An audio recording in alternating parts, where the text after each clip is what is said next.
안녕하세요. 주식맘사TV입니다. 주말 일요일 아침인데요. 다들 잘 보내고 계신가요? 제가 원래 토요일날 영상을 올리는데 어제 같은 경우에는 기움증권이 시스템 점검을 하는 관계로 영상을 올리지 못했습니다. 10월 15일 금요일날 종목 리뷰와 함께 다음 주 관심 종목에 대해서 말씀드리겠습니다. 영상 보시기 전에 좋아요, 구독, 알림 버튼 부탁드립니다. 지난 금요일 새벽 마감한 미국장 나스닥이 크게 상승을 했습니다. 1.73% 상승이 나왔고요. 나스닥 차트를 보시면 이렇게 갭 상승 시작을 해가지고 양봉을 나타내는 모습을 보였습니다. 나스닥이 20일 이동 평균선을 이렇게 훌쩍 넘어버리는 아주 양호한 차트가 나왔죠. 우리나라 시간으로 토요일 새벽 마감한 미국장 같은 경우에는 나스닥이 추가 상승을 나타냈습니다. 나스닥이 0.5% 상승을 해가지고 나스닥이 뭐 저점을 찍고 이렇게 다시 한 번 더 박스권 상단을 향해서 또 위로 상승하는 모습을 보였습니다. 그동안에 나스닥이 10월 초순에 이렇게 떨어졌던 거는 미국의 부채 한도 조정이라는 그런 악재가 있었죠. 그게 12월 3일로 이렇게 연기가 되면서부터 악재가 서서히 해소되면서 이렇게 기술적 반등을 나타내는 모습을 보였습니다. 지난 금요일날 우리나라 코스피, 코스닥, 양시장, 미국 시장이 반등함에 따라서 우리나라 시장도 반등을 나타냈습니다. 사흘째 이렇게 반등을 나타냈고요. 어제 미국 나스닥이 0.8% 상승을 해주었기 때문에 우리나라 장 같은 경우에는 추가 상승은 있을 수 있지만 그래도 크게 상승은 하지 못할 겁니다. 왜냐하면 20일 이동 평균선의 저항을 이렇게 맞닥뜨리게 되었죠. 그리고 지난 사흘간 이렇게 크게 상승을 해주었기 때문에 다음 주 초에는 조금 옆으로 행보하는 모습을 보이지 않을까라는 생각이 들고요. 다음 주 말쯤 되면 10월 23일 그러니까 흥다가 채무 상환 만기일이죠. 그 만기일을 맞습니다. 그 10월 23일로 알고 있는데요. 다음 주 후반으로 갈수록 흥다발 불확실성이 조금 커지기 때문에 조금은 주의를 하면서 거래를 해야 될 것 같습니다. 자, 그러면 종목 하나하나 보시면서 말씀드리겠습니다. 자, 첫 번째 종목은 현대중공업입니다. 자, 현대중공업 같은 경우에는 다음 주 월요일 날 기간의 보호 예수 물량이 풀리죠.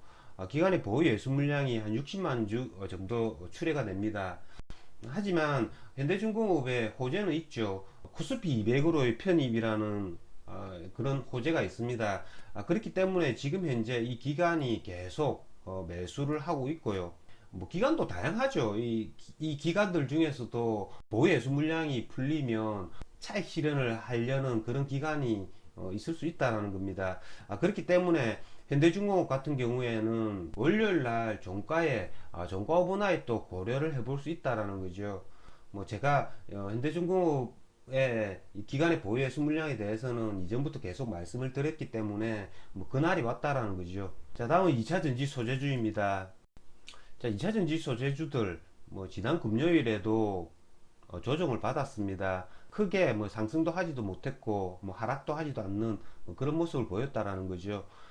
자, 2차 전지 소재주들 요즘 봐야 할 게 LNF입니다. 이 LNF가 주가가 굉장히 많이 상승했다가 이틀째 짧은 운봉을 만드는 모습을 보였다라는 거죠. LNF 같은 경우에는 주가가 다음 주 이렇게 조정을 조금 받다가 다시 한 번 더 랠리를 해줄 수 있는지 여부가 굉장히 중요하겠죠.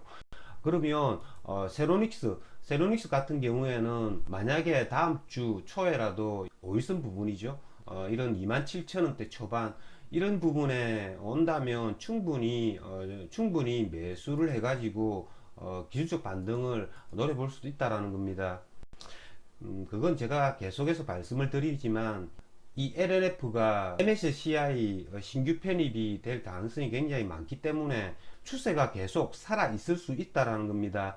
그렇기 때문에 지난번에 보셨던 것처럼 이 세로닉스 같은 경우에는 LNF가 조금이라도 이렇게 신고가를 갱신해 준다면 LNF가 만약에 5%가 상승을 한다면 세로닉스 같은 경우에는 15% 20% 정도 상승의 폭을 노릴 수 있다라는 거죠.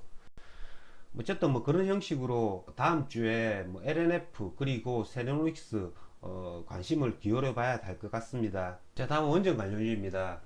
자, 원전 관련주 지난주에 금요일 날 굉장히 큰 상승폭을 보였습니다.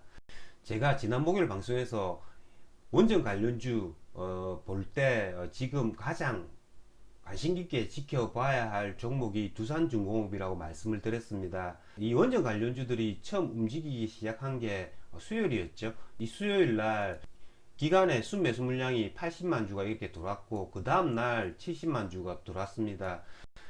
그리고 지난 금요일에는 또다시 40만 주가 이렇게 기간의 매수 물량이 들어왔다는 거죠. 지금 원전 관련주들 뭐 심상치 않습니다.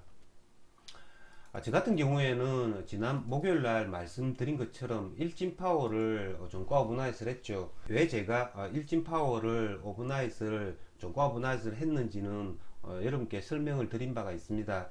제가 예측한 것과 마찬가지로 그날 일진파워가 1등으로 났었습니다. 그러니까 이런 거죠.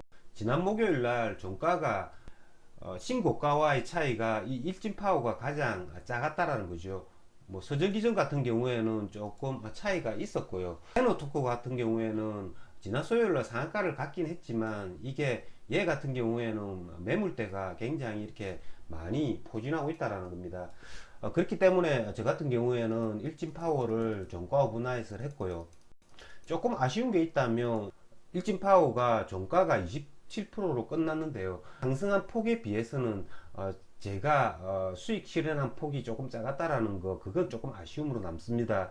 저 같은 경우에는 한 10% 정도 뭐 수익 실현하고 나왔습니다.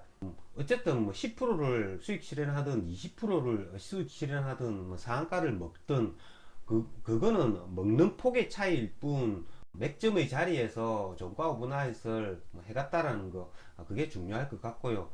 다음 주 같은 경우에도 이 원자력 관련주들은 계속 추세를 줄 것 같습니다. 자, 왜냐하면 이 두산중공업의 기관 매수세가 이렇게 계속 들어오고 있다라는 점, 그런 점이 있기 때문에 이런 애들은 뭐 신고가를 갱신해주고 있지 않기 때문에 계속 연속해서 이렇게 뭐 상승을 해주지는 못하겠죠. 옆으로 조금 행보를 하면서 이렇게 N자형 반등을 하지 않을까라는 생각이 듭니다. 그렇기 때문에 이런 일진파워 같은 경우에도 지난 금요일날 이렇게 장대 양봉이 나왔기는 하지만 한 번 더 이렇게 조정을 받고 추가 상승을 해줄 수 있다는 거죠. 그런 관점에서 다음 주 원자력 관련주들을 거래를 해야 될 것 같습니다. 자, 다음은 리비안 관련주입니다. 자, 리비안 관련주들 지금 현재 고점에서 윗꼬리를 만드는 그런 모습을 많이 만들고 있습니다. 자, 리비안 관련주, 리비안 실무진이 뭐 이번 주에 방문을 한다라고 했는데, 구체적으로 방문을 했는지 아니면 뭐 방문이 늦춰지고 있는지 언론에서 공개되고 있지 않기 때문에 알 수는 없습니다. 그렇기 때문에 이 리비안 관련주들이 뭐 장중에 한번 고점을 쳤다가 다시 윗꼬리를 만드는 모습을 많이 만들고 있는 것 같고요. 이 리비안 관련주들은 고점에서 이렇게 고점 돌파 매매 차원에서 뭐 단타를 치더라도 굉장히 조심을 해야 된다는 겁니다. 리비안 관련주들은 1차 상승을 해줄 때가 리비안이 11월 24일쯤에 미국 증권거래소에 상장이 된다라는 그 소식으로 이렇게 1차 한번 상승을 해 주었고요. 그 다음으로 다시 이렇게 한 번 더 상승해 주었던 게 리비안 실무진들이 우리나라에 방문을 한다라는 그 뉴스 때문에 한 번 더 이 상승을 해 주었죠. 그 다음에 얘네들이 또 한 번 더 이렇게 3차 상승을 해 주려고 하면 뭔가 다른 모멘텀이 있어야 됩니다. 하지만 아직까지는 그게 보이지 않고 있기 때문에 이제는 조금 이렇게 가격 조정을 받아야 되지 않나라는 개인적인 생각이 듭니다. 그런 가격 조정을 거친 후에, 그러니까 다음 달 11월 24일쯤에 리비안이 상장되기 한 2주일 전부터 다시 한 번 더 이렇게 또 움직일 가능성도 있다라는 거죠.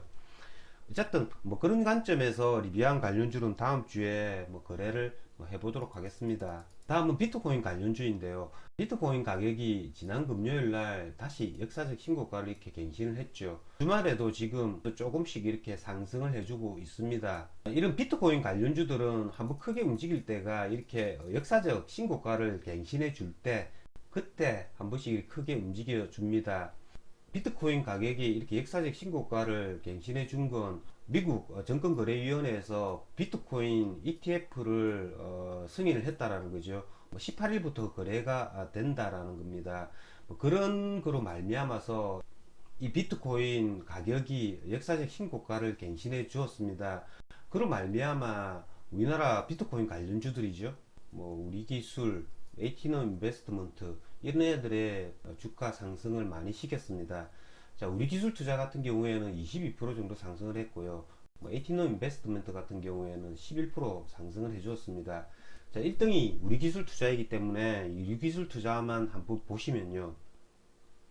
자, 비트코인 가격이 상승함에 따라서 크게 우리기술 투자가 상승을 해줬는데 얘네가 지금 신고가는 아니죠. 신고가는 아니기 때문에 얘네들이 만약에 신고가를 이렇게 갱신을 했다면 굉장히 적극적으로 거래를 해줄 수는 있었지만 이 비트코인 관련주들은 비트코인 가격과 굉장히 밀접하게 움직이기 때문에 다음 주 월요일 날 얘네들이 다시 한 번 더 슈팅을 해주더라도 얘네들은 다시 이렇게 윗꼬리를 맞을 가능성이 많다라는 거죠.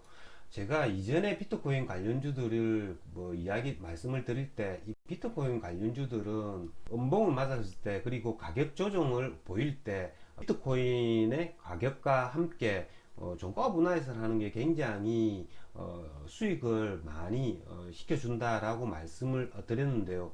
이번에도 마찬가지입니다. 이 비트코인 관련주들은 장중에 따라잡는 것보다는 얘네들이 윗꼬리를 맞는 이런 음봉을 만들지라도 조금 전에 보셨던 이 비트코인 가격이 옆으로 행보하다가 신고가를 갱신할 가능성이 많겠다라는 그런 생각이 들면 이런 애들을 윗꼬리가 달린 음봉이 나올지라도 충분히 종가 분할을 할 수 있다라는 겁니다. 그런 방법으로 이 거래가 비트코인 관련주들은 수익을 실현할 수 있는 가장 좋은 방법이라고 말씀을 드린 바가 있습니다. 다음 주에도 그런 형식으로 비트코인 관련주들은 거래를 하면 될 것 같습니다. 남은 주말 오후 잘 보내시고 다음 주에도 성투하셔서 큰 수익 거두시길 기원드리겠습니다. 이상으로 주식마법사TV를 마치겠습니다. 제 영상이 도움이 되셨다면 좋아요, 구독, 알림 버튼 부탁드립니다. 끝까지 시청하신 분들에게는 보유 종목이 급등할 수 있게끔 마법을 걸어드리겠습니다. 윙가르디움 레비오사 감사합니다.